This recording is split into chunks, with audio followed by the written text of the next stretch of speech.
Hey, everybody, we are going to take a trip to Vegas today by talking about Vici Properties, one of my favorite real estate stocks to look at. Ticker symbol is VICI. Before we get started, take a look at the link you see on your screen, fool.com/Frankel.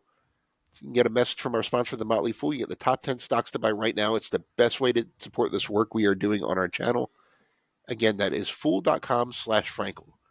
So, Vici Properties, it's not exactly a household name, but it was a company that was spun out of Caesars Entertainment about 6 years ago, 7 years ago now, to separate some of its real estate holdings from the business. It owns the real estate for Caesar's Palace in Las Vegas, which is a massive property. That's definitely the flagship of the brand. There was a few other Caesars operated properties, Harrah's Las Vegas, a bunch of regional properties. Since in those 7 years, it's really evolved. They ended up buying out their biggest competitor, MGM Growth Properties, which was essentially the MGM spinoff counterpart that owned the MGM Grand, the Venetian, not the Venetian, Mandalay Bay. They bought the Venetian separately. Um, Great portfolio of regional assets. I know Tyler's been to the MGM National Harbor. That's right near DC. That's one of their properties. Beautiful, beautiful property. They own the Borgata in Atlantic City. A great portfolio of assets. They're the largest landowner on the Las Vegas Strip. And the results so far have been very good. Not only have they grown rapidly through acquisitions, but the acquisitions have all been accretive to FFO, meaning that not only are they growing revenue, which I know Tyler and I have talked about companies on the show that love to just issue new equity to buy more properties, but don't really produce any earnings growth. Vici hasn't done that. They've issued debt for sure. They've issued new equity for sure, but their earnings per share have grown by double digits in most years, especially the years when they make big acquisitions, which is really impressive because that's hard to do with large scale real estate acquisitions these days, especially in markets like 2021 and 2022. So, very impressive acquisition so far. That's just kind of the overview of what the company owns. And the reason we're really bringing them on today, or talking about them on the channel today, is they've pivoted through necessity. They've pivoted their investment strategy over the past couple of years in response to the high interest rate environment. Cost of capital is high. REIT share prices have declined. It costs a lot more to borrow money. It's not desirable to acquire a ton of properties. They've done some of that. They acquired a lot of Bolero entertainment centers. They're branching out from the gaming space. But the primary way they've been investing recently is with debt. They're serving as the lender to a bunch of existing tenants or partner companies to build properties. Just to name two recent examples, they committed a $105 million for a construction loan to build a new Margaritaville resort in Kansas City. I don't know why they're building a Margaritaville resort in Kansas City. That seems beachy to me, but yeah, there must be a market for it. I love the brand, so it must be a market for it. And they're committing $700 million in investment funding for the Venetian, which is a current tenant of theirs. Um, I'll give the bull case to this, and then I'll kick it over to Tyler. The the good reasons for doing this are one, you get to take advantage of the high interest rate environment rather than it limiting your growth.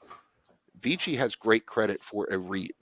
They can borrow, if just to throw some numbers out there, if you can borrow money at 5% interest and loan it to someone on a construction loan for 9% interest, that's a nice way to profit from the spread without actually acquiring any new assets or anything like that.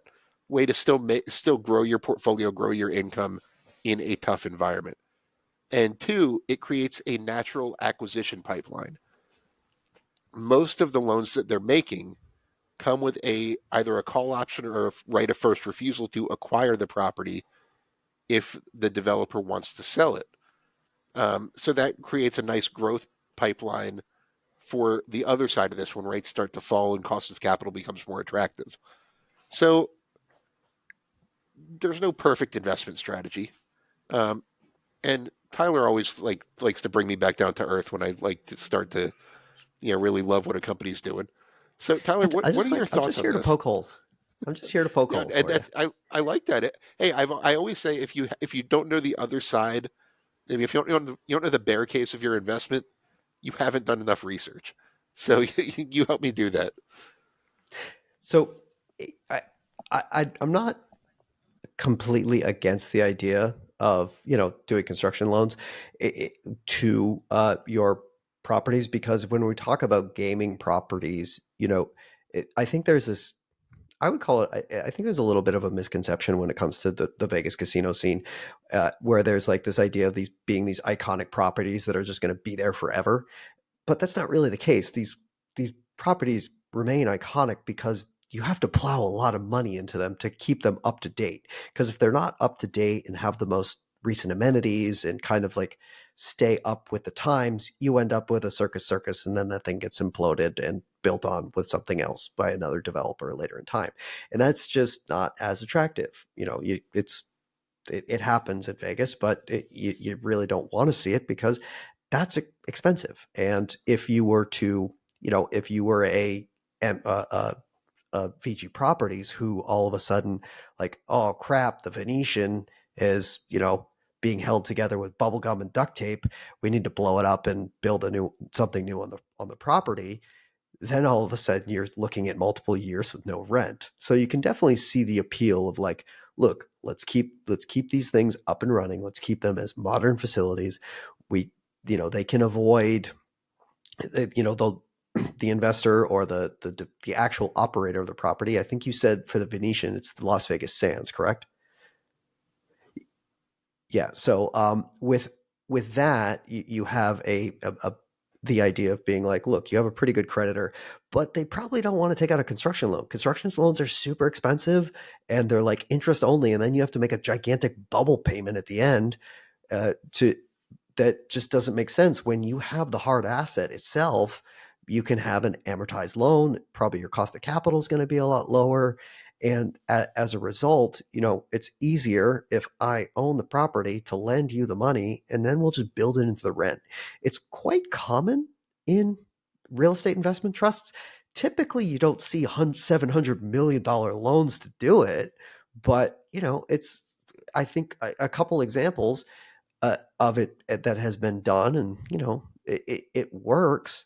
I think Simon Property Group does it quite a bit with, basically if a store comes in and spends a lot of money to upgrade the facility, you get a discounted rent for a little while to kind of help pay back for that.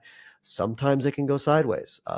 The marijuana innovative industrial properties, they did that, and it kind of went sideways them a little bit.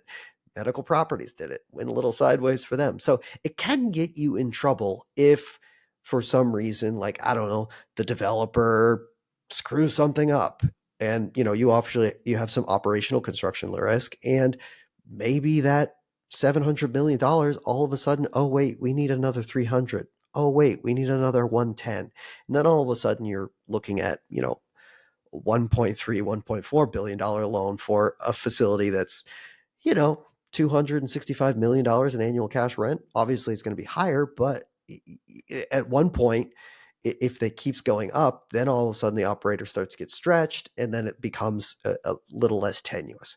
So it's in spirit. I kind of like the idea as long as it kind of sticks at where it is and things go right.